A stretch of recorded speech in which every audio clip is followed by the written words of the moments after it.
আজকে আমি প্রথম কলেজে আসলাম। নতুন ভর্তি হয়েছি কলেজে, আর এসেই একটা মেয়ের সাথে ধাক্কা খেলাম।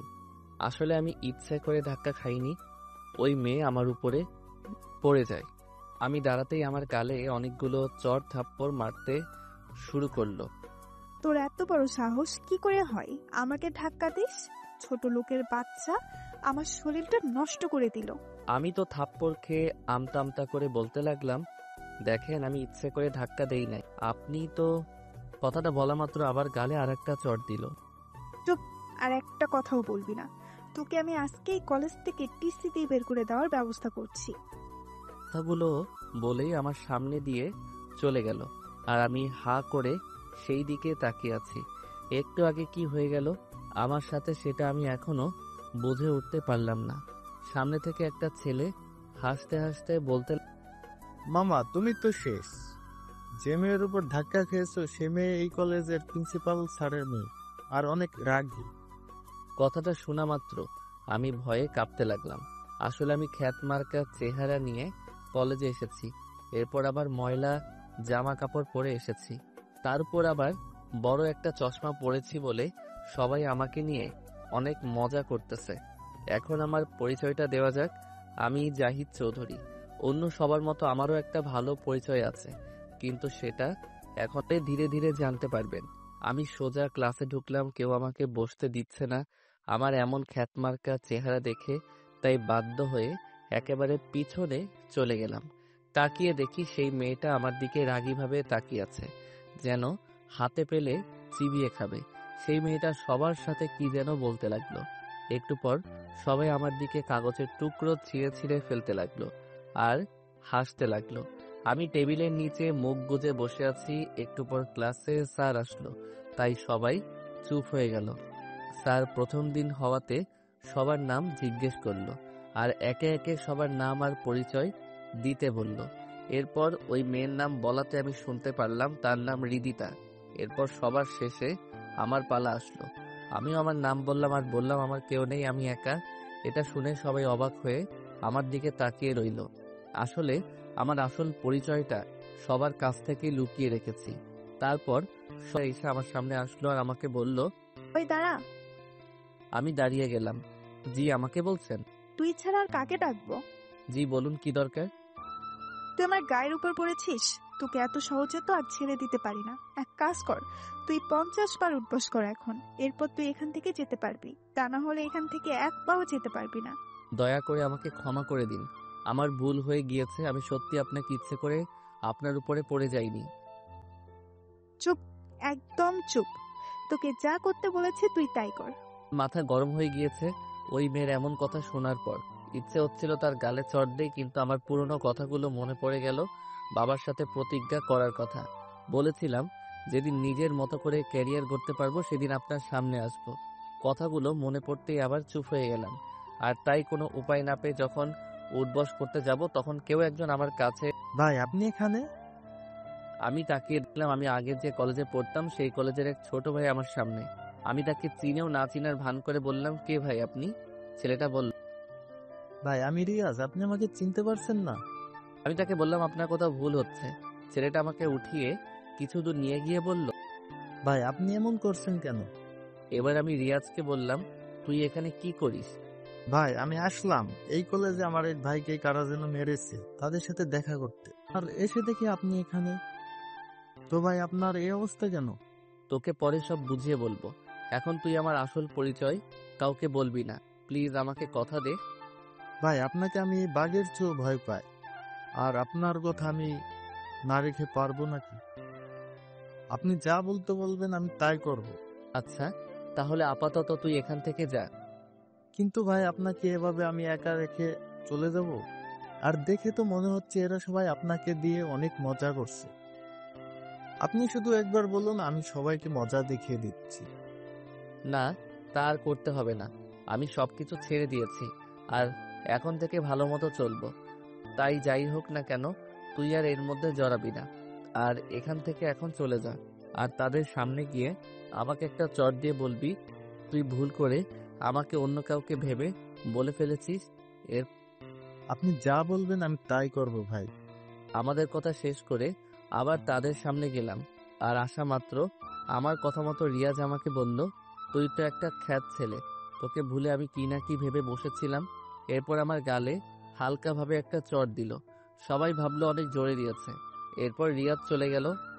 যাক, ছোট লোকটা এমনিতেই আজকের মতো শিক্ষা পেয়ে গেছে। তোকে আজকের মতো ছেড়ে দিলাম, কিন্তু কালকে আবার তোর 12টা বাজাবো।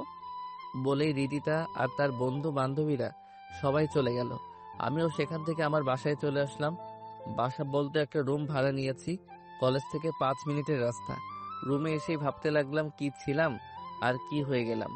আগের পুরনো কথাগুলো মনে পড়ে গেল আর 2 চোখ দিয়ে পানি বের হতে লাগলো। বাবার সেই কথাগুলো এখনো কানের মধ্যে। তোর মতো খারাপ ছেলে আর আমি চাই না। আমার বাসা থেকে বের হয়ে যা। এমন নেশাখোর ছেলের আমার দরকার নেই। যা, আমাদের বাড়ি থেকে বের হয়ে যা।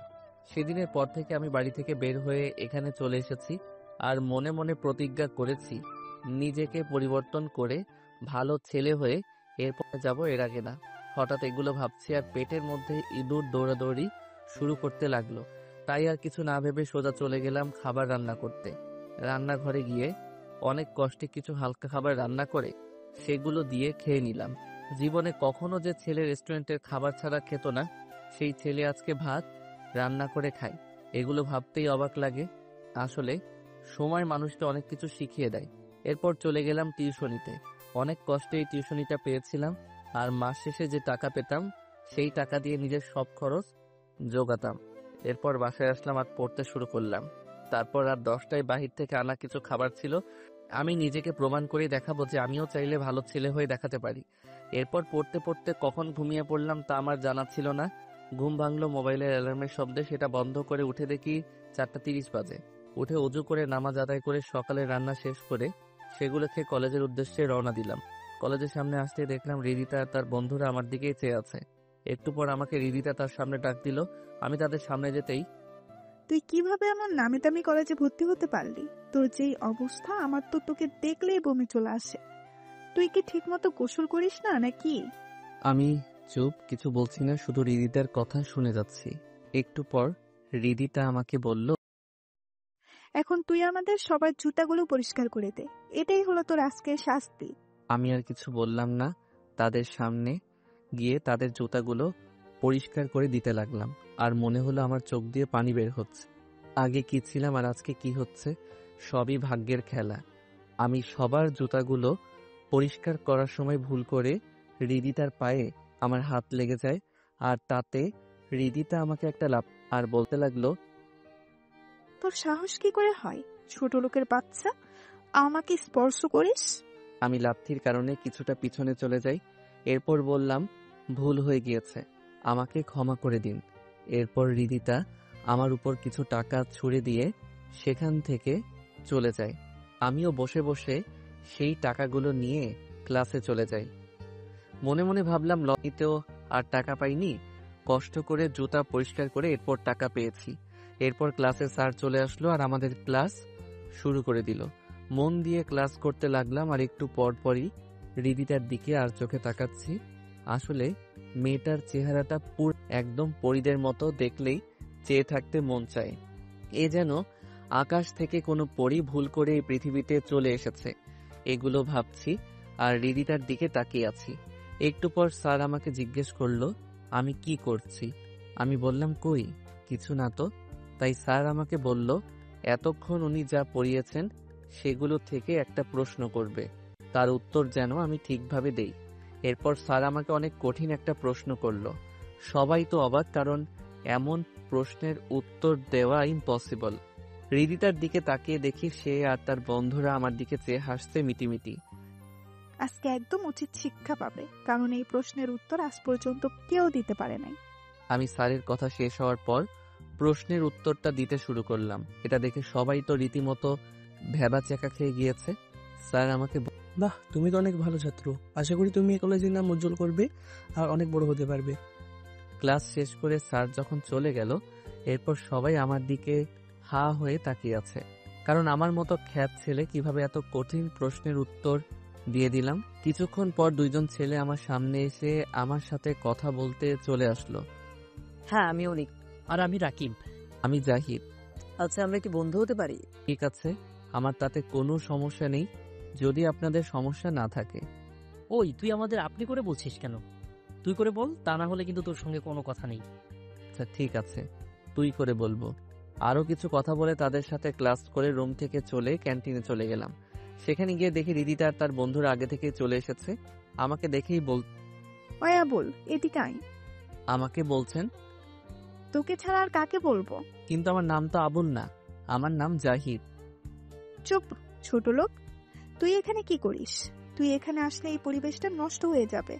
যা এখান থেকে, চলে যা। তুমি আমার বন্ধুর সাথে এভাবে কথা বলছো কেন?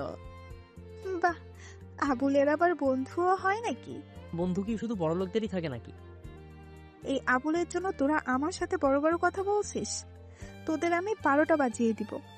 দয়া করে ওদের কিছু বলবেন না, আমার জন্য তারা আপনার সাথে এইভাবে কথা বলেছে, তাই আমাকে যা ঠিকই তো, তোর জন্য আজকে আমাকে এভাবে কথাগুলো বলছে। আজকে তোর খবর আছে। কথাটা বলতেই রিদিতা আবার আমার গালে একটা চড় মেরে দেয়। আমিও গালে হাত দিয়ে দাঁড়িয়ে আছি। অনিক আর রাকিব বলল, তুই চুপচাপ এভাবেই মার খেয়ে যাবি? কি করব বলো, তাছাড়া আমার যে আর কিছু করারই নেই।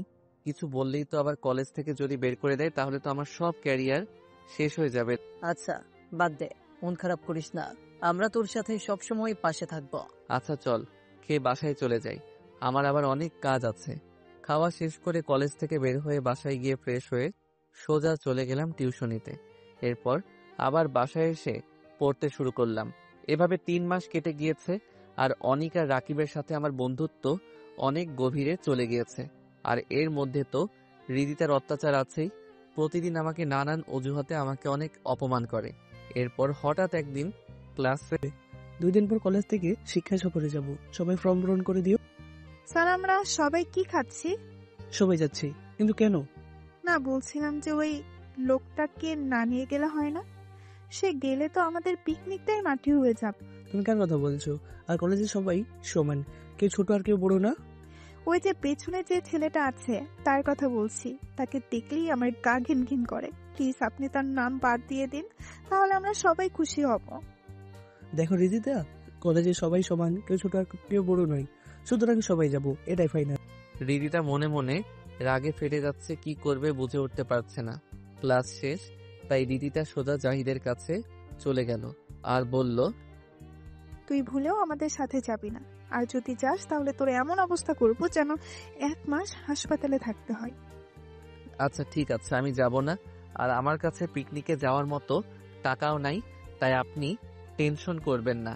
ঠিক আছে, কথাটা যেন মনে থাকে। এরপর আনিক আর রাকিব আমার কাছে একটা ফর্ম নিয়ে এসে বলে, বন্ধু, এটা পূরণ কর তাড়াতাড়ি। কি এটা? পিকনিকে যাওয়ার ফর্ম। না রে বন্ধু, তোরা যা, আমি যাব না, আমার কাজ আছে অনেক। তুই না গেলে আমরা কেউই যাব না। তোরা বুঝবার চেষ্টা কর, আমি গেলে অনেক সমস্যা হবে। দেখলি তো হৃদিতা আমাকে সবার সামনে কিভাবে অপমান করেছে। আরে বাদ দে তো ওই মেয়ের কথা। তুই যাবি আমাদের সাথে থাকবি আর মজা করবি, আর তোদের টাকা আমি দিব, এ আমি আগে থেকে বলে দিলাম। শালা মায়ের খাবি কিন্তু, টাকা আমি দিব। এভাবে তাদের মাঝে মজার ঝগড়া আর খুনসুটি হতে হতে 2 দিন পর কলেজের সামনে সবাই হাজির হলো বাসের সামনে। আর বাসের সামনে আসতেই হৃদিতা দেখলো আবুলটা বাসের ভিতরে ঢুকছে। হৃদিতার তো তা দেখে রাগে ফেটে যাচ্ছে। সবাই বাসে বসে বক্সের তালে তালে গান গাইছে আর নাচানাচি করছে, আর আমি পিছনের সিটে এক কোণে বসে আছি যাতে আবার কোনো এরপর সারা রাত বাসে ঘুমানোর পর সকালবেলা আমরা নামলাম কক্সবাজার। সবাই একে একে বাস থেকে নামতে লাগলো। আমি আর অনিক আর রাকিব আমরা একসাথে নামলাম। স্যার আমাদের সবাইকে ডাক দিয়ে বললেন, এখানে যেন কোনো ধরনের সমস্যা না করি, আর কাউকে না বলে একা একা দূরে কোথাও না যাই। এরপর সবাইকে নিয়ে হোটেলে নিয়ে গেল, যেটা আগে থেকেই বুকিং করা ছিল। আমাদের 3 জনের একটা রুমের চাবি দিল। আমরা রুমে গিয়ে রেস্ট নিলাম আর কিছুক্ষণ পর সবাই ঘুমিয়ে পড়লাম। এরপর দুপুরে উঠে সবাই খাওয়া শেষ করে বিকেলবেলা আবার সবাই এক জায়গায় হাজির। সবাই এখন আশেপাশে ঘুরতে যাও, কিন্তু ভুলেও বেশি দূরে যাবে না, তাহলে তার বিরুদ্ধে কঠিন ব্যবস্থা নেওয়া হবে। বাহিরে আসতেই স্যার বলল, সবাই এক হও, গ্রুপে ছবি তুলতে হবে। সবাই যখন একসাথে হলো তখন হৃদিতা বলল, স্যার, ওই আবুল যেন আমাদের সাথে না আসে, তাহলে আমরা কেউ ছবি তুলবো না। আমি দেখলাম হৃদিতার সাথে সাথে তার বন্ধুরাও আমাকে তাদের সাথে আসতে না করছে। তখন স্যার বলল, দেখো এটা ঠিক না, তোমরা সবাই ছেলেটাকে এভাবে অপমান করতে পারো না। আর এটা কলেজের নিয়ম, সবাইকে ছবিতে থাকতে হবে। তাহলে আপনিও ছবি তোলেন, আমরা সবাই গেলাম। আপনারা কেউ যাবেন না, আর আমার ছবি তুলতে কোনো ইচ্ছা নেই। আপনারাই ছবি তুলুন, আমি অন্যদিকে আছি। স্যার আবুল যখন বলে দিয়েছে সে ছবি তুলবে না, তাহলে তো হয়েই গেল। স্যার আর কিছু না বলে আমাকে একা রেখেই ছবি তুলে ফেললো। আমি অন্যদিকে আনমনে তাকিয়ে আছি। একটু পর আমার কাঁধে কে যেন হাত রাখলো। পিছনে তাকিয়ে দেখি অনিক আর রাকিব আমার দিকে রাগী দৃষ্টিতে তাকিয়ে আছে। কে তোরা আমার উপর এভাবে রাগী ভাবে তাকিয়ে? তুই ছবি তুলতে আসলি না কেন? এমনি রে, আমার এগুলো ভালো লাগে না। তুই রিদিতাকে কেন এত ভয় পাস? আমরা তো আছি তোর সাথে। আমি চাই না আমার জন্য তোদেরও কোনো ক্ষতি হোক। আচ্ছা চল, সাগরের পাড় দিয়ে হাঁটি, ভালো লাগবে। আমরা সাগরের পাড় দিয়ে হাঁটাহাঁটি করছি, আর অন্যদিকে রিদিতা আর তার বন্ধুরা বক্স দিয়ে নাচানাচি আর হই হুল্লোড় করছে। সাথে বিয়ার আর কোমল পানি আছে। সন্ধ্যা হয়ে এসেছে, তাই অনিক আর রাকিব বলল চল এবার হোটেলে চলে যাই। আমি বললাম তোরা যা, আমি একটু পর আসতেছি।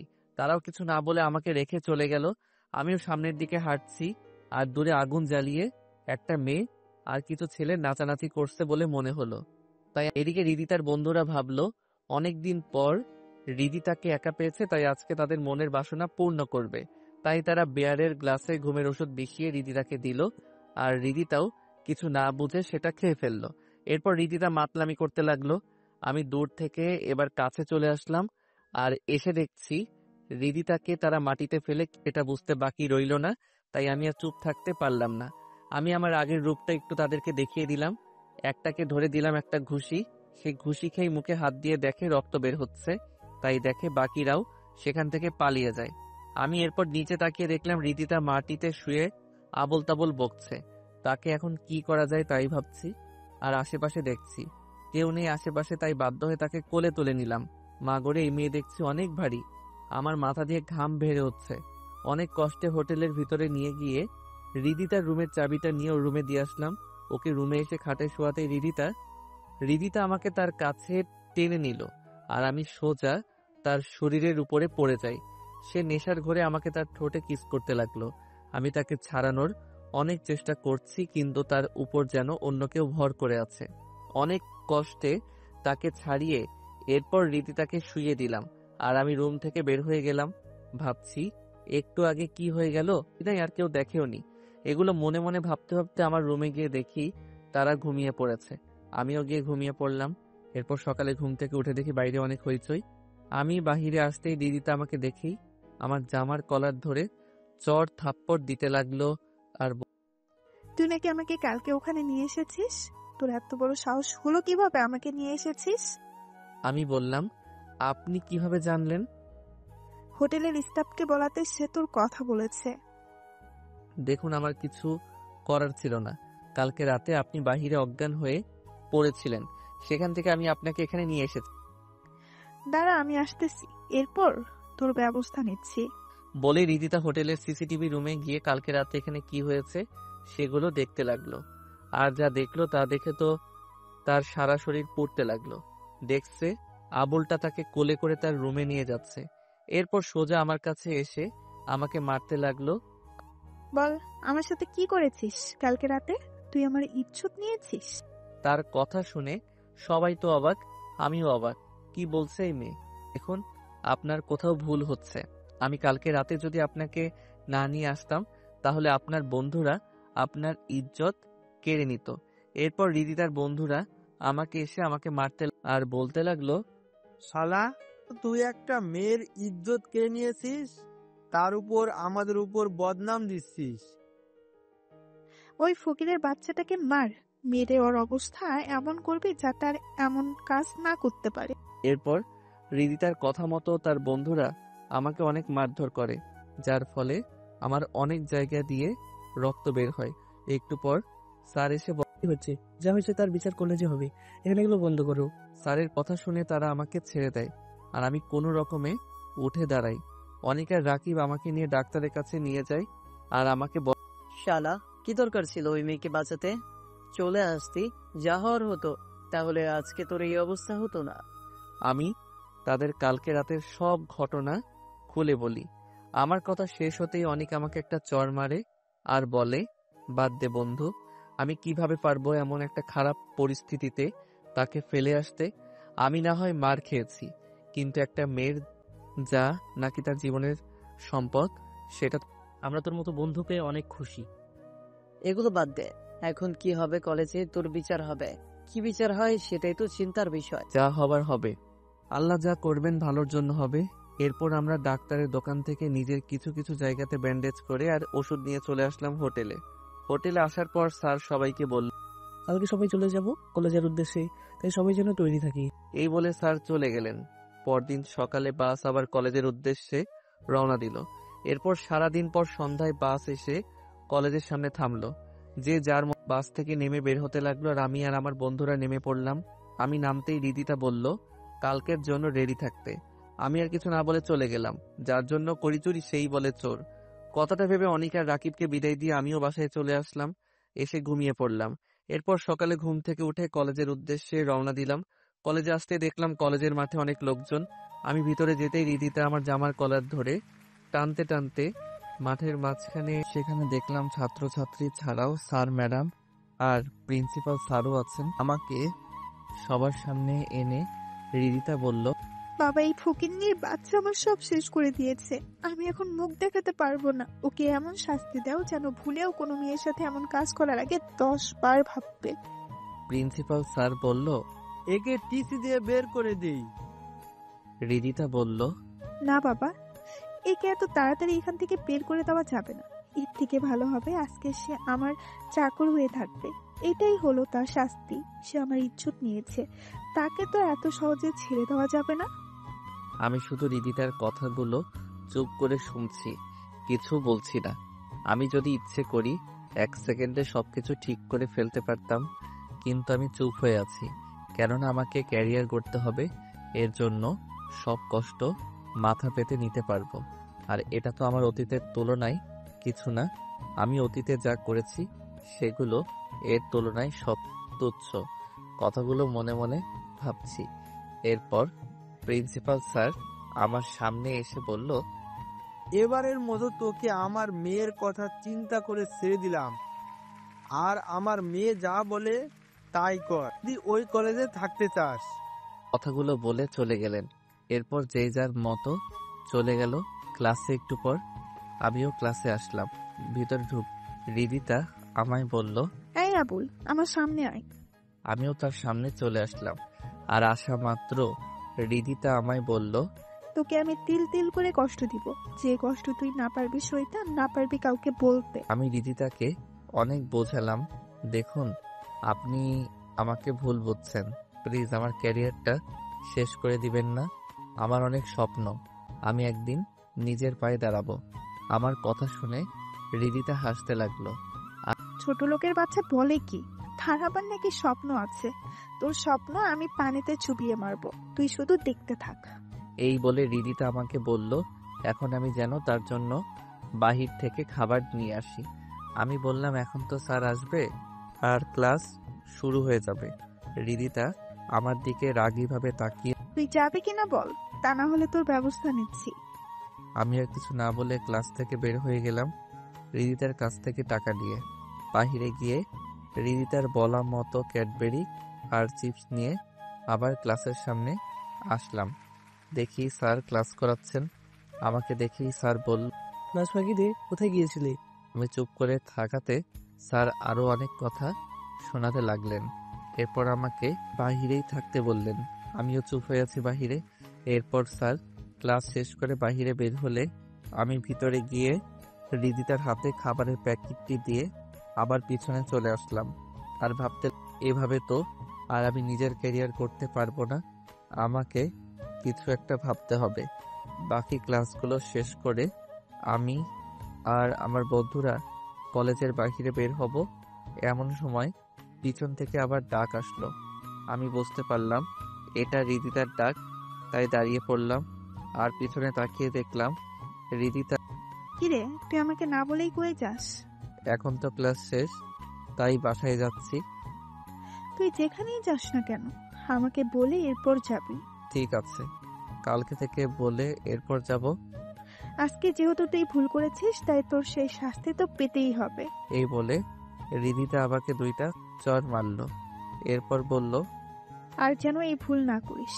আমি গালে হাত দিয়ে চলতে লাগলাম আর মনে মনে বললাম, এর প্রতিশোধ একদিন আমি নিব। এরপর বাসায় এসে ফ্রেশ হয়ে খেয়ে নিলাম, এরপর খেলাম, এরপর গেলাম টিউশন। সেখানে গিয়ে দেখি আন্টির পাশে একটা মেয়ে কথা বলছে। আমি তাদের সামনে দিয়ে পাশ কাটিয়ে আসার সময় দেখলাম মেয়েটার কেউ নয়, হৃদিতা। আমাকে দেখেই সে রেগে ফায়ার হয়ে আছে। আমিও সেখানে না থেকে আমি আমার ছাত্র ছাত্রীদের কাছে গেলাম আর চোখে দেখলাম হৃদিতা আমার দিকে হাত দিয়ে ইশারা করে আন্টিকে কি কি যেন বলছে। আমি আর সেদিকে না চেয়ে পড়াতে লাগলাম। পড়ানো শেষ করে যখন চলে যাব তখন আন্টি এসে আমার কাছে টাকা দিল। আমি তো অবাক, মাস শেষ না হতেই টাকা কেন? তাই আমি আন্টিকে বললাম, আন্টি মাস তো শেষ হয় নাই আর আমি তো আপনার কাছে টাকাও চাই নাই, তাহলে টাকা দিলেন যে? আসলে বাবা, তোমাকে আর কালকে থেকে এখানে আসতে হবে না। আমরা নতুন শিক্ষক নিয়োগ করে দিয়েছি। কেন আন্টি, আমি কি খারাপভাবে পড়াচ্ছি বুঝি? না বাবা, তা নয়। তুমি অন্য জায়গাতে পড়াও গিয়ে, আর কিছু বলতে পারবো না। এগুলো বলেই আন্টি আমাকে বিদায় করে দিলেন। আমি কি বলবো বুঝলাম না। শেষ সম্বল টিউশনি, সেটাও হৃদিতা আমার কাছ থেকে কেড়ে নিল। এখন আমি কি করব? না, আমাকে এভাবে ভেঙে পড়লে হবে না, কাজ খুঁজতে হবে। কিন্তু এখন কি কাজ করব এগুলো ভাবছি আর রাস্তা দিয়ে হাঁটছি। হাঁটতে হাঁটতে সামনেই চোখে পড়ল একটা গাড়ির গ্যারেজের সামনে কাজের ছেলে নিবে এমন একটা নিয়োগ বিজ্ঞপ্তি দেওয়া আছে। আমি আর কিছু না ভেবে সেখানে গিয়ে কাজের কথা বলাতেই আমাকে বলল, কাজ অনেক কষ্টের হবে, পারবো কি না? আমি বললাম, হ্যাঁ আমি পারবো। এরপর আমাকে আমার কাজ বুঝিয়ে দিলেন। কাজ হলো গাড়ি ধোয়া আর পরিষ্কার করা। যাক, কাজ শেষ করে বাসায় এসে খাবার খেয়ে পড়তে শুরু করলাম। এরপর গভীর রাতে ঘুমিয়ে পড়লাম। পরদিন সকালে কলেজে গেলাম। ভেতরে আসতেই আবার হৃদিতার। আয় আবুল, এদিকে আয়। জি বলুন। তুই এরকম খ্যাত মার্কা হয়ে কলেজে আসিস কেন? গরিব মানুষের আবার এর থেকে ভালো কিছু হয় নাকি? আমি তোকে কিছু টাকা দেই, তুই তারপরেও এভাবে কলেজে আসিস না। যতই হোক তুই আমার চাকর বলে কথা। আমার একটা মান সম্মান আছে। আমি ভেবেছিলাম হয়তো মেয়েটা ভালো হয়ে গিয়েছে, কিন্তু আমি ভুল ছিলাম। এর মেয়ের মতো অহংকারী মেয়ে কখনো ভালো হতে পারে না। থাক, তা আর আমার প্রয়োজন নেই। আমি যেভাবে আছি ভালো আছি। চুপ, তোর জন্য আমাকে ছোট হতে হবে সেটা আমি কখনো মেনে নিব না। তাই আমি যা বলছি তুই তাই কর। আমি কি করব কিছু বুঝে উঠতে পারছি না। এর পিছনে অবশ্য কারণ আছে, আর সে কারণটা হলো আমাকে ভালো পোশাকে দেখলে আমার মনে হয় না কোনো মেয়ে আমাকে দেখে ক্রাশ খেয়ে থাকতে পারবে। কারণ আমি জিম করে শরীরকে সিক্স প্যাক অনেক আগেই। এর উপর আবার আমার মাথায় যে চুল আছে সেই চুলের যে স্টাইল আছে সেই স্টাইল করতেই লাখ লাখ টাকা খরচ করে। এখন যদি আমার আসল রূপ সবাই দেখে ফেলে তাহলে আমার জন্য সেটা মোটেও ভালো কথা না। কি করব ভাবছি, এমন সময় মনে পড়ল দিদিটাকে একটু রাগানো যাক, তাহলে হয়তো এবারের মতো বেঁচে যাব।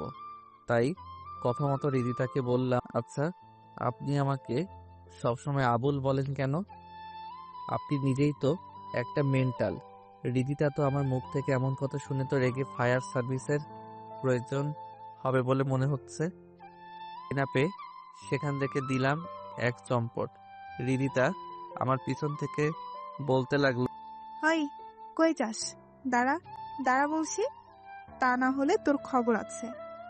আমাকে আবার পাইকে। আমি সোজা সেখান থেকে চলে ক্লাসে ঢুকে গেলাম। মনে মনে ভাবছি, যাক বাবা, অনেক বড় বিপদ থেকে বেঁচে গিয়েছি। এখন কোনো রকম ভাবে ক্লাসগুলো শেষ করতে পারলেই হলো। একটু পর দিদিতা আর তার বান্ধবীরা ক্লাসে ঢুকে গেল। এর সাথে স্যারও ভিতরে ঢুকলো। মনে মনে ভাবছি, আল্লাহ অল্পতে বাঁচিয়ে দিলেন। দিদিতার দিকে তাকাতেই সে আমায় হাতের ইশারায় বোঝাচ্ছে আজকে আমি শেষ। আমি একটু ঢোক গিললাম। যেভাবে হোক ক্লাস শেষ করে কোনো দিকে না তাকিয়ে এক দৌড়ে কলেজ থেকে বের হয়ে যাব, কারণ আমি চাই না এটা নিয়ে আবার বাড়তি ঝামেলায় পড়ি। যেমন ভাবা তেমন কাজ। সব ক্লাস শেষ হতেই কাউকে কিছু না বলেই দিলাম এক দৌড়ে কলেজের বাহিরে। এরপর বাহিরে গিয়ে ভাবছি, এভাবে আর কতদিন করে পালিয়ে বাঁচবো। তোর যা আছে কপালে পরে দেখা যাবে, এখন গ্যারেজে চলে যাই। কাজটা আমার জন্য ভালোই হয়েছে। দুপুর 2টা থেকে সন্ধ্যা 6টা পর্যন্ত গ্যারেজে গিয়ে বড় ভাইকে সালাম জানিয়ে কাজে পড়লাম। এভাবে প্রায় 3 মাস চলে গেল। সবই ঠিক আছে, কিন্তু হৃদিতার শাস্তির কোনো কমতি রাখে না আমার জন্য। যেন একটা শাস্তি আমার জন্য থাকবেই, আর আমিও সেগুলো চুপ করে সয়ে যাই। কালকেই তো আমাকে শাস্তি হিসেবে কলেজের বড় মাঠ 10 বার চক্কর দিতে বলেছে। আমিও তাই করলাম। 10 বার এত বড় মাঠ সহজেই তো আর চক্কর দেওয়া যায় না। আমার বেলাতেও কাটতে অনেক কষ্ট হচ্ছিল, কিন্তু হৃদিতার মন একবারও গলেনি। 10 বার চক্কর দেওয়ার পর আমার মুক্তি হলো। এখন আমি গাড়ির মেকানিক। এই কয়দিনে অনেক কিছু শিখে গিয়েছি। আমার একটা ভালো গুণ আছে, সেটা হলো আমি একবারে যে জিনিসটা দেখাবো সেটা খুব সহজেই শিখে নিতে পারি। তাই আমার এই কাজগুলো শিখতে বেশি দেরি হলো না। এমনই একদিন কাজ করার সময় গ্যারেজে একটা গাড়ি আসলো। গাড়ির ভিতর থেকে যে নামলো তাকে দেখেই আমি তো পুরাই অবাক, কারণ গাড়ি থেকে আর কেউ না, হৃদিতা নেমেছে। সে বাহ, তুই এখানে কাজ করিস? কি করব বলুন, আগে টিউশনিটা তো আপনি আমার কাছ থেকে কেড়ে নিলেন, তাই বাধ্য হয়ে জায়গাতে কাজ করছি। বেশ করেছে তোকে টিউশন থেকে বের করে দিয়ে। বেশি কথা বললে এই জায়গা থেকেও তোকে তাড়ানোর ব্যবস্থা করব। আমি আর বেশি কথা না বলে বললাম, তা কি সমস্যা হয়েছে গাড়ির? কেন সে কথা আমি তোকে কেন বলবো? কারণ এখানে গাড়ি আমি ঠিক করি। মানে তুই আমার গাড়িতে হাত দিবি? তুই জানিস এই গাড়ির দাম কত? তোর মতো ফকিন্নি আমার গাড়িতে হাত দিলেই তো আমার গাড়ির সৌন্দর্য নষ্ট হয়ে যাবে। তাহলে আপনি অন্য জায়গাতে নিয়ে যান। এখানে কেন নিয়ে এসেছেন? তুই আমার মুখের উপর কথা বলিস? তোর এত বড় সাহস! কথা না বলে আমার গাড়ি ঠিক করে দে, কিন্তু খুব সাবধানে। গাড়ির যেন কোনো ক্ষতি না হয়, তাহলে তোর কিডনি বিক্রি করে দেব। কি মেয়ে রে বাবা, এমন মেয়ে জীবনেও দেখি নাই। সব সময় অহংকার, আর সামান্য 5 লাখ টাকার গাড়ির জন্য এই অবস্থা। ভাবতেই হাসি পেল। তাই আর কিছু না ভেবে হৃদিতার গাড়ি ঠিক করতে লাগলাম। ইঞ্জিনের সমস্যা ঠিক করতে অনেক সময় লাগবে, তাই হৃদিতাকে বললাম, আপনার গাড়ির ইঞ্জিন নষ্ট হয়ে গিয়েছে, নতুন লাগাতে হবে, আর আজকে ঠিক হবে না, কাল। ভালো গাড়ি আর তুই বলছিস ইঞ্জিন নষ্ট? আমার গাড়ির ইঞ্জিন চুরি করার ধান্দা। তোদের মতো ছোট লোকদের আমি ভালো করেই চিনি। আপনার যদি আমার কথা বিশ্বাস না হয় তাহলে অন্য গ্যারেজে নিয়ে যান। এরপর হৃদিতা আমাকে তার গাড়ির চাবি দিয়ে আরো কিছু গালাগালি করে চলে গেল। ইচ্ছে করছিল গাড়িটার 12টা বাজিয়ে ফেলি, কিন্তু এখন নিজেকে পরিবর্তন করতে চেষ্টা করছি, তাই আর মাথা গরম। আমি গাড়ির ইঞ্জিনটা খুলে রেখে এরপর বাসায় চলে আসি। বাসায় এসে খাবার খেয়ে পড়তে শুরু করি, কারণ কিছুদিন পর পরীক্ষা শুরু, তাই আমাকে বেশি করে পড়তে হবে। ভালো রেজাল্ট যে আনতেই হবে।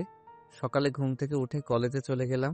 সেখানে অনিক আর রাকিব আমার জন্য অপেক্ষা করছে। আমি তাদের সামনে গিয়ে বললাম, কিরে জাহিদ, তুই কিন্তু অনেক পরিবর্তন হয়ে গেছিস।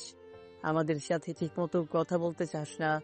তোর কি হয়েছে বলতো? তোরা তো জানিস হৃদিতা আমার উপর কি রকম অত্যাচার করে।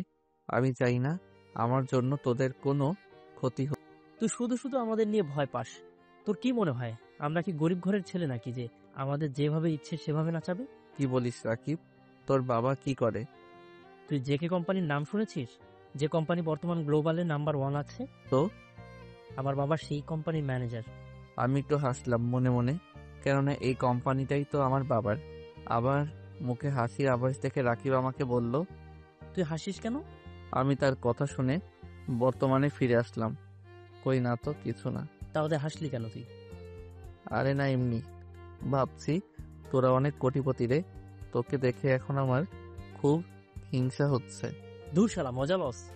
তুই আমার বন্ধু, আমারও যা তোরও তাই। আর আমি কি পানিতে আসলাম নাকি? আমার বাবাও তো জেকে কোম্পানিতে চাকরি করে। সবার বাবা দেখছি যে কে কোম্পানিতে কাজ করে। বাহ, ভালো তো। তুই এখন থেকে আর হৃদিতাকে কোনো ভয় পাবি না, আমরা তোর সাথে আছি। আচ্ছা, দেখা যাবে, আগে কয়েকটা দিন যাক, সময় হলে কে কাকে ভয় পায় সেটা সবাই দেখতে পারবে। আচ্ছা দোস্ত, এখন চল, ক্লাসের সময় হয়ে যাচ্ছে। ক্লাসে ঢুকে সোজা বেঞ্চে বসে পড়লাম, কিন্তু কি হলো, এটা নিচ দিয়ে ভিজে লাগছে কেন? নিচে তাকিয়ে দেখি আমার বেঞ্চে তেল জাতীয় জিনিস আগে থেকে রেখে, তার ফলে আমার প্যান্ট ভিজে গেছে। পাঠক পাঠিকারা, আপনারাই বলুন তো এখন আমার কেমনটা লাগে। আমি আশেপাশে তাকিয়ে দেখি হৃদিতা মুচকি মুচকি হাসছে। আমার আর বুঝতে বাকি রইল না এটা কার কাজ। কি আর করার, এভাবেই বাকিটা ক্লাস শেষ করে দিলাম একদৌড়। আজকে নিজেকে সত্যি আবুল আবুল মনে হচ্ছে। মজা নেওয়ার একটা মাত্রা থাকে, কিন্তু আজকেরটা কি বলবো। সোজা চলে আসলাম বাসায়। বাসায় এসে প্যান্ট পরিবর্তন করে আরেকটা প্যান্ট পরে চলে গেলাম গ্যারেজে। সেখানে গিয়ে দেখি হৃদিতা এক জায়গাতে বসে আছে।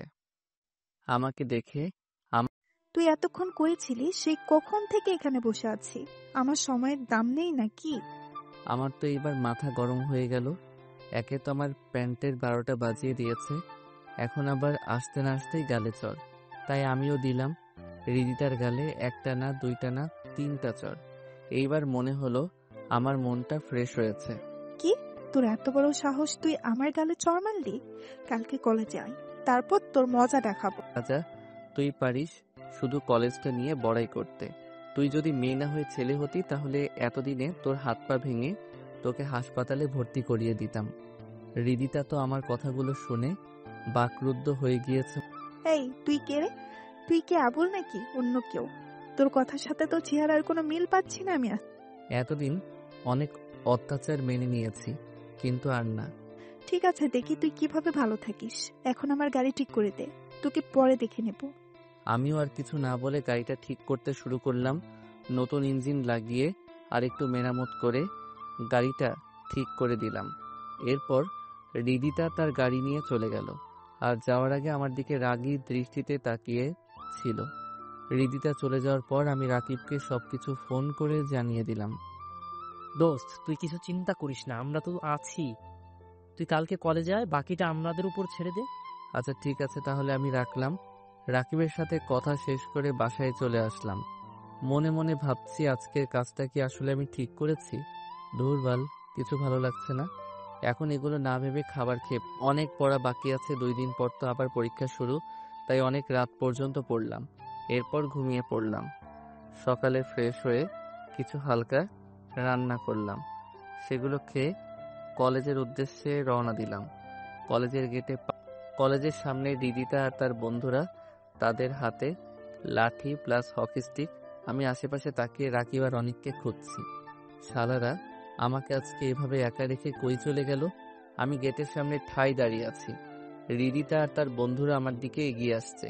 একজন আমাকে এগিয়ে এসে মারতেই যাবে, তখনই পিছন থেকে কারো আওয়াজ শুনে আমার সামনে থাকা ছেলেটি দাঁড়িয়ে পড়ল। আমি পিছনে তাকিয়ে দেখি পুলিশ। ভাবলাম হৃদিতা আবার পুলিশকেও জানিয়েছে নাকি। এখন তো আমার 2 দিক দিয়ে বিপদ, জলে কুমির ডাঙায় বাঘ। মনে মনে ভাবছি জাহিদ আজকে তুই শেষ। তখন তুই ভয় পাস না, পুলিশকে আমি ফোন করে আসতে বলেছি। এইখানে কি হচ্ছে এসব? স্যার, এই ছোট লোকের বাচ্চা আমাকে মেরেছে। আপনি তাকে ধরে নিয়ে যান, আর এমন ভাবে মারবেন যেন 1 মাস হাসপাতালে ভর্তি হয়ে থাকে। সেটা কি আমি আপনার কাছ থেকে শুনবো? এই মেয়ে, তুমি এই ছেলের সাথে এমন খারাপ ব্যবহার করছো কেন? আমার তো তোমাদের সবাইকে সন্দেহ হচ্ছে। এরপর যদি আবার এমন কাজ করতে দেখি তাহলে সবগুলোকে ধরে নিয়ে যাব। এখন সবাই ক্লাসে যাও। পুলিশের কথা শুনে সবাই যে যার মতো সেখান থেকে চলে গেল। এরপর রাকিব পুলিশকে উদ্দেশ্য করে বলল, ধন্যবাদ স্যার, সময় মতো এখানে আসার জন্য। ধন্যবাদের কি আছে, এটা আমাদের কর্তব্য। এরপর আবার সমস্যা করলে আমাকে জানাবে, আমি আবার চলে আসব। এরপর পুলিশ চলে গেল। ধন্যবাদ দোস্ত, আজকে তোরা না থাকলে এতক্ষণে আমি হয়তো পটল তুলতাম। তোকে আগেই বলেছি তুই এখন থেকে আর কোনো চিন্তা করবি না, আমরা তোর সাথে আছি। এখন চল ক্লাসে যাই। এরপর আমরা 3 জন বন্ধু মিলে ক্লাসে গেলাম। এদিকে হৃদিতা ভাবছে, আবুলকে তো এখন আর অত্যাচার করা যাবে না, নতুন ফোনতে বের করতে হবে। আমাকে চর মেরেছিস তুই, এর শাস্তি তো তোকে পেতেই হবে। হঠাৎ হৃদিতার মনে একটা বুদ্ধি আসলো। আবুলটাকে প্রেমের জালে ফাঁসালে কেমন হয়? বুদ্ধিটা খারাপ না, এরপর সময় বুঝে আমার প্রতিশোধটা নেওয়া যাবে। আমি ক্লাসে ঢুকলাম। আমি অনিক আর রাকিব একসাথে বসে আছি। একটু পর স্যার আসলো, আর এসেই বলল, বাইরে নোটিশ বোর্ডে দেওয়া আছে কালকে থেকে পরীক্ষা। রুটিন থেকে পরীক্ষার সময় আর কে কার সাথে পরীক্ষা দিবে সেটা বের করে নিও। এখন সবাই ক্লাসে মনোযোগ। ক্লাস শেষ হতেই হৃদিতা আমার সামনে এসে বলল, 10 মিনিট পর কলেজের পিছনে যেতে, কথা আছে। আমি তো একটু ভয় পেলাম, আবার নতুন কোনো মারার ফোন দি নাকি। ভয় পাস না, তুই যা, কিছু হলে পুলিশকে ফোন দিলেই চলে আসবে। এরপর রিদিতা একটা হাসি দিয়ে চলে গেল। আমরা তিনজন তো অবাক। রাকিব তো আমাকে খোঁচা মেরে বলল, কিরে বন্ধু, বুঝলাম না, তোকে দেখে হাসি দিল কেন এমন? তো প্রেমে টেমে পড়ে গেল নাকি? ধুর, কি যে বলিস না, এই মেয়েকে আমি জীবনেও বিশ্বাস করব না। আর প্রেম তো দূরের কথা। আচ্ছা তোরা থাক, আমি গিয়ে দেখে আসি কি বলে। এরপর তাদের কাছ থেকে বিদায় নিয়ে কলেজের পিছনের দিকে চলে আসলাম। এসে দেখি রিদিতা আগে থেকে আমার জন্য অপেক্ষা করছে। আমি তার সামনে আসতেই সে আমাকে বলল, সরি জাহিদ, এতদিন আমি তোমার সাথে যা যা করেছি তার জন্য আমাকে ক্ষমা করে দাও প্লিজ। জানি আমি আমার এই ভুলের কোনো ক্ষমা নেই, তারপরেও আমি জানি তুমি আমাকে ক্ষমা করে দেবে, কারণ তোমার মন অনেক ভালো। আমি এতদিন তোমাকে চিনতে ভুল করেছি, এখন বুঝতে পেরেছি যে তোমাকে এভাবে কষ্ট দেওয়া আমার ঠিক। আমি রিদিতার মুখে এগুলো শুনে তো আমার হজম হচ্ছে না। এই মেয়ে বলে কি এসব? রিদিতার মুখে এমন কথা স্বপ্নেও শোনা সম্ভব না, আর আমি দিনে দুপুরে এগুলো শুনছি। রিদিতা আবার বলতে শুরু করেছে, জানি তো আমার কথা বিশ্বাস করতে পারছো না, কিন্তু আমি সত্যি আমার ভুল বুঝতে পেরেছি। আমাকে ক্ষমা করে দাও জাহিদ। আপনি ঠিক আছেন তো? এগুলো কি বলছেন? যা বলছি ঠিকই বলছি। এখন তুমি যদি আমায় ক্ষমা না করো তাহলে আমি নিজেকে শেষ করে দেব। এই না থাক, আপনাকে আর শেষ করতে হবে না, আমি আপনাকে ক্ষমা করে দিয়েছি। রিদিতা মনে মনে বলছে, ফইনির বাচ্চা, ক্ষমা চাইবো তোর কাছে? এটা তো একটা না। আমি জানি তুমি অনেক ভালো। আচ্ছা একটা কথা বলি। জি বলুন। আপনি করে কেন বলছো? তুমি করে বলো প্লিজ। আমি পারবো না, আমার সমস্যা হয়। প্লিজ একটু চেষ্টা করো, আমি জানি তুমি পারবে। আচ্ছা ঠিক আছে, তুমি করেই বলবো। এখন বলেন কি কথা বলবেন। আমি না তোমাকে ভালোবেসে ফেলেছি। I love you. কি? হ্যাঁ, প্লিজ আমার প্রপোজালটা মেনে নাও।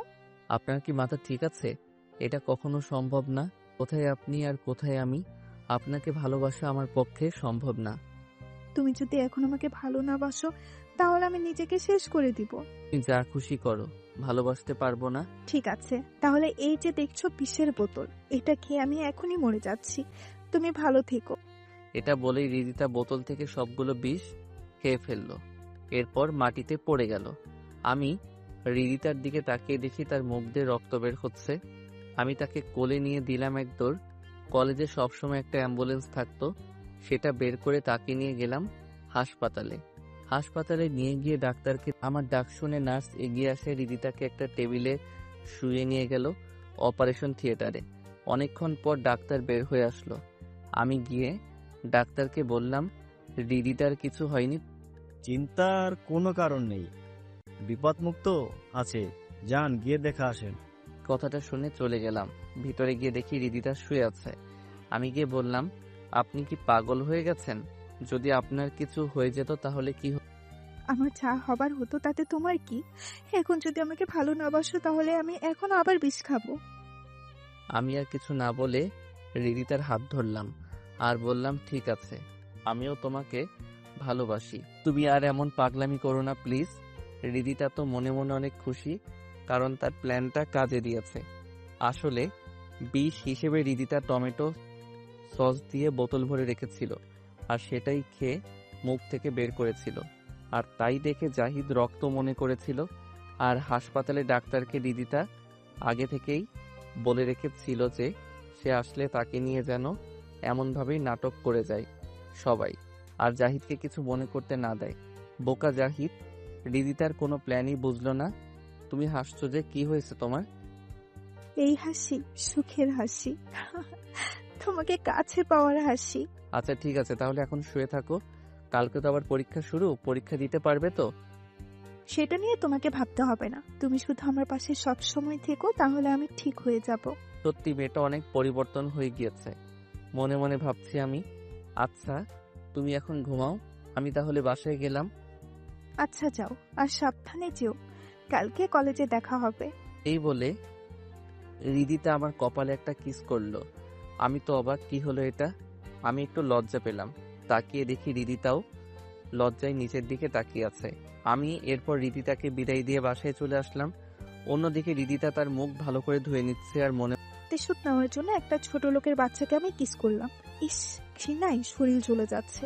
যাক, অবশেষে আবুলটাকে আমার জালে ভাসাতে পেরেছি। এখন শুধু সময়ের অপেক্ষা। আমি বাসায় এসে কিছু খাবার খেয়ে চলে গেলাম গ্যারেজে। সেখানে বড় ভাইকে বললাম, ভাইয়া আমার কিছুদিন ছুটি লাগবে, কালকে থেকে আমার পরীক্ষা। বড় ভাই আমাকে বলল, ঠিক আছে, সমস্যা নেই। ভালো করে পরীক্ষা দিস, আর পরীক্ষার পর আবার কাজে চলে আসিস। আর এনে তোর আগের মাসে। আমি টাকা হাতে নিয়ে ভাইয়াকে ধন্যবাদ জানিয়ে রুমে চলে আসলাম। এসে পড়ায় মন দিলাম। অনেক রাত পর্যন্ত পড়লাম। পড়া শেষ করে ঘুমিয়ে পড়লাম। এরপর কখন সকাল হলো বুঝতেই পারলাম না। মোবাইলের অ্যালার্মে ঘুম ভাঙলো। ঘুম থেকে উঠে ফ্রেশ হয়ে সকালে নাস্তা করলাম। এরপর রেডি হয়ে চলে গেলাম কলেজে। আজকে কলেজে যেতে ভালো লাগছে, কারণ এখন আর হৃদিতার প্যারা নিতে হবে না। আমি তাকে ভালোবাসার জন্য রাজি হইনি, আসল কারণ হচ্ছে তার অত্যাচার থেকে বাঁচতে তার কথায় রাজি হয়েছি। কথাগুলো ভাবতে ভাবতে কলেজের সামনে চলে আসলাম। কলেজে আসতেই অনেক। কিরে জাহিদ, তুই কালকে আমাদের না বলে কই চলে গিয়েছিলি? এরপর আমি কালকে যা যা হয়েছিল সব তাদের খুলে বললাম। আমার কথা শুনে তো দুইজনই আমার দিকে তাকিয়ে আছে আর বলল, দোস্ত, তোর তো কপাল খুলে গেছে। রিদিতার মতো এমন সুন্দরী মেয়ে পাওয়া ভাগ্যের ব্যাপার। এখন বল, ট্রিট কবে দিচ্ছিস? দূর, আমি আছি প্যারার মধ্যে আর তোরা বলিস ট্রিট দিতাম। কিসের প্যারা? হৃদিতাকে আমি ঠিক মতো বুঝতে পারছি না তার মনে কি চলছে। আগে আমাকে জানতে হবে সে কি চায়, এরপর বাকিটা বলবো। দূরে তাকিয়ে দেখি হৃদিতা আমার সামনে হেঁটে আসতেছে আর এসে আমাকে, এই, তুমি এখানে? আর আমি তোমাকে কোথায় না কোথায় খুঁজে বেড়ালাম। এত খোঁজার কি আছে, আমি তো এখানেই আছি, কিছু বলবা? বলবো বলেই তো তোমাকে খুঁজছি। কি বলবা বলো? এখানে বলবো না, পরীক্ষা শেষে বাইরে থেকো, তোমাকে নিয়ে এক জায়গায় যাব, সেখানে বলবো। এই বলে হৃদিতা চলে গেল। আমার হারামি বন্ধুগুলো এখন আমাকে খুব জ্বালাচ্ছে। তা মামা, একদিনেই এত কিছু কেমনে কি? আরে আমি তো তোদের শুরু থেকে শেষ পর্যন্ত সবই বলেছি, তাহলে তো ভাব নিতেছিস কেন? আচ্ছা, রাগ করিস কেন? চল গিয়ে দেখি তো কার কোন জায়গায় ছিট পড়েছে। আচ্ছা চল। আমরা কলেজের সামনে থেকে ক্লাসে চলে গেলাম। আমি আমার রোল অনুযায়ী আমার সিট খুঁজছি। একটু পর পেয়েও গেলাম, কিন্তু আমার সাথে যে সিট খালি ছিল সেখানে তাকিয়ে দেখি একটা মেয়েটা আমার দিকে তাকিয়ে একটা ছোট করে হাসি দিল আর বল, হাই, আমি নীলা। দাঁড়িয়ে না থেকে নিজের সিটে এসে বসো। আমি মেয়েটির কথা শুনে বাস্তবে ফিরে আসলাম আর তাই নিজের সিটে বসে পড়লাম। একটু পর স্যার আসলো আর সবাইকে খাতা আর প্রশ্ন দিয়ে গেল। আমি প্রশ্ন হাতে নিয়ে দেখি মোটামুটি সবই কমন এসেছে, তাই লিখতে শুরু করলাম। আর অন্যদিকে নীলা মেয়েটা তার মতো লিখছে। এই মেয়েকে আমি কখনো দেখেছি বলে মনে হচ্ছে না। আসলে আমি কলেজে এসে কোনো মেয়ের দিকে তাকাই না, তাই হয়তো চিনতে পারি নাই। কি হয়েছে আপনার? কোনো সমস্যা? কমন পড়েনি বুঝি? আপনি চাইলে আমার কাছ থেকে সাহায্য নিতে পারেন। আমি তো মেয়েটির কথা শুনে অবাক। এই মেয়ে বলে কি? তাকিয়ে থাকলে বুঝি আমি কিছু পারি না? কথাগুলো মনে মনে বলছি। জি না, আপনাকে ধন্যবাদ আমাকে বলার জন্য। আর আমার আলহামদুলিল্লাহ সবই কমন এসেছে। এই বলে আবার আমি লিখতে শুরু করলাম আর অন্যদিকে নীলাও তার মতো লিখছে। সবগুলোর উত্তর দেওয়া শেষ করে ক্লাসরুম থেকে বের হয়ে আসলাম। আমার সাথে সাথে নীলাও আমার পিছন পিছন আসতে লাগলো। কি ব্যাপার, আপনি আমার পিছন পিছন কোথায় যাচ্ছেন? এই যে আপনার কলমটা ভুল করে ফেলে গিয়েছিলেন, সেটা ফেরত দিতে আসলাম। ও সরি, তাড়াতাড়ি করতে গিয়ে রেখে এসেছিলাম। আপনাকে ধন্যবাদ। ধন্যবাদ দেওয়ার কি আছে? এর থেকে ভালো হতো যদি ক্যান্টিনে গিয়ে আমার সাথে এক কাপ চা কফি খেতেন। আজকে তো আর সময় হবে না, অন্য আরেকদিন সময় করে খাবো।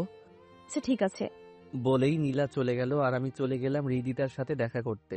কলেজের এক প্রান্তে হৃদিতা বসে ফোনে কার সাথে যেন কথা বলছে।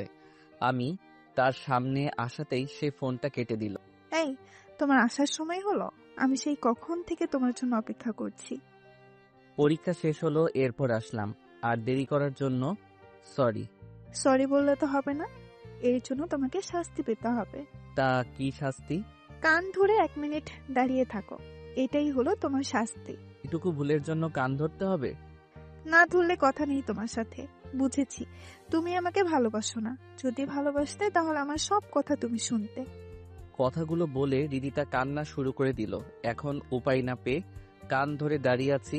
এদিকে রিদিতা মনে মনে হাসছে আর বলেছে, এভাবে তোকে অল্প অল্প করে শাস্তি দিব।